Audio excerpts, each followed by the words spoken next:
Olha, se tem um ano que promete ser um divisor de águas para o mundo Linux, esse ano é 2026. E não é exagero, não. A gente está falando de mudanças gigantescas que vão lá do coração do sistema até o que a gente vê e usa todo dia na tela. Beleza, mas o que está rolando de tão especial, né?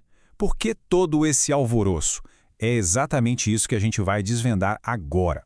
Vamos passar um pente fino nas principais novidades e tendências que estão moldando o futuro do Linux. O resumo da ópera é que 2026 é um ano de evolução em tudo quanto é canto. Não é uma coisinha aqui outra ali. É um movimento grande, sabe? Que está puxando todo o ecossistema para cima. Bora mergulhar nos detalhes. Certo, e para começar, a gente tem que ir lá no coração da máquina. Para entender o que está mudando de verdade, a gente precisa olhar para o motor de tudo, o kernel do Linux. A melhor analogia é essa mesmo. O kernel é tipo o motor de um carro. É ele que comanda o processador, a memória, o hardware, tudo. Se o motor não for bom, o resto não adianta nada. O carro não sai do lugar. E o motor do Linux em 2026? Pois é, está recebendo um upgrade. E que upgrade! E olha que interessante essa transição. O kernel 6.19 já foi um passo importante, sabe? Ele arrumou a casa, melhorou o suporte para hardware mais novo, mas a grande estrela do show é o kernel 7.0, que deve chegar lá para abril de 2026. E aqui a conversa é outra, é um salto de verdade. A gente está falando de melhorias pesadas em gerenciamento de memória, ou seja, tudo mais rápido, e também segurança. E o legal é que isso beneficia todo mundo, desde os servidores gigantescos até o computador de casa. Beleza, motor novo, turbinado, mas e na prática? Como isso afeta o que a gente vê na tela? Bora sair de debaixo do capô e olhar para a experiência do dia a dia. E quando a gente fala de experiência, é impossível não falar do Ubuntu 26.04 LTS. Olha, as versões LTS, as de suporte de longo prazo, são a base para muita gente, para muitas empresas. É o pilar. E esta versão promete ser o pacote completo, a potência do kernel novo com aquela estabilidade que todo mundo confia e espera. Mas não é só de Ubuntu que vive ecossistema, né? Tem o Zorin OS 18 que, caramba, está crescendo muito e eles têm uma missão muito clara: ser o bem-vindo ao Linux para quem está vindo do Windows 10, principalmente agora com o fim do suporte. A ideia é ser uma transição super tranquila, sem dor de cabeça. Claro, não dá para deixar de fora o queridinho de muitos, o Linux Mint. Eles continuam fazendo aquele trabalho de mestre em refinar a interface Cinnamon. O foco deles é outro. É consistência. É deixar tudo redondinho, fácil de usar e com um desempenho que não te deixa na mão.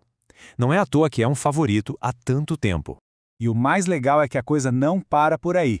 O ecossistema está borbulhando. Toda hora surge uma distribuição nova com umas ideias bem diferentes, tipo essa do particionamento AB. Pensa assim, o sistema se atualiza numa cópia e se der algum problema, a versão antiga está ali, intacta, prontinha para voltar. É genial, muito mais seguro. Fora os projetos de nicho, para públicos bem específicos, isso mostra que o mundo Linux está mais vivo do que nunca. Agora vamos mudar completamente de assunto. Vamos falar de uma área que, por muito tempo, foi o calcanhar de Aquiles do Linux, mas que, olha, o jogo virou. Literalmente. Vamos falar de games. 3%. Olhando assim frio, pode não parecer muita coisa. Mas acredite, é um marco. É histórico. Pela primeira vez, a base de usuários de Linux na Steam, a maior plataforma de jogos de PC do planeta, passou da barreira dos 3%. Isso é gigante. Mas por que isso está acontecendo agora? Não foi do dia para a noite. Isso é resultado de anos e anos de trabalho duro em tecnologias como Proton, que fazem os jogos de Windows rodarem no Linux. Todo esse esforço em compatibilidade e desempenho finalmente está se pagando. A real é que nunca foi tão simples e tão bom jogar no Linux. Certo, a gente já falou do motor, do visual e dos jogos. Agora, vamos dar um passo para trás, sabe? Olhar o quadro completo. Quais são as grandes tendências que estão guiando tudo isso? Dá para resumir tudo em 3 grandes pilares. Primeiro, segurança, usando linguagens mais modernas como o Rust. Segundo, experiência do usuário, deixando tudo mais bonito e fácil de usar.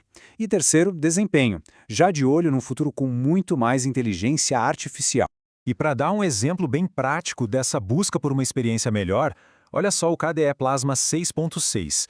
Ele está trazendo coisas como suporte a HDR para imagens com cores muito mais vivas, buscas que realmente entendem o que se quer e controles visuais mais refinados. São detalhes que, juntos, fazem uma diferença enorme no uso diário. A parte da segurança também é super importante. E aqui, o nome do momento é Rust. Essa linguagem de programação está ganhando muito espaço. O motivo? Simplificando muito, ela evita um tipo bem comum de erro que causa falhas de segurança. Então, reescrever partes importantes do sistema em Rust é como construir um cofre mais forte. É eliminar de cara uma categoria inteira de possíveis problemas. E falando em segurança, tem uma coisa no mínimo curiosa, e que mostra como os tempos mudaram. A própria Microsoft está ajudando a proteger o Linux. O Microsoft Defender, o antivírus deles, tem uma versão para Linux que está recebendo atualizações para ficar cada vez melhor. Pensa nisso, Microsoft e Linux trabalhando juntos pela segurança. Se alguém falasse isso há 10 anos, ninguém acreditaria. Ufa, quanta coisa, né? Foi bastante informação. Então, para a gente amarrar tudo, vamos fazer um resumo bem rápido dos pontos-chave que definem o cenário do Linux em 2026. Então, resumindo a história, tem um kernel 7.0 vindo aí, super potente. As distribuições que a gente mais conhece, como Ubuntu, Zorin e Mint, estão cada vez melhores. O mundo dos games está finalmente abraçando o Linux de verdade. E, por trás de tudo, um foco gigante em segurança e em facilitar a vida de quem usa. É uma combinação e tanto, que está empurrando tudo para frente.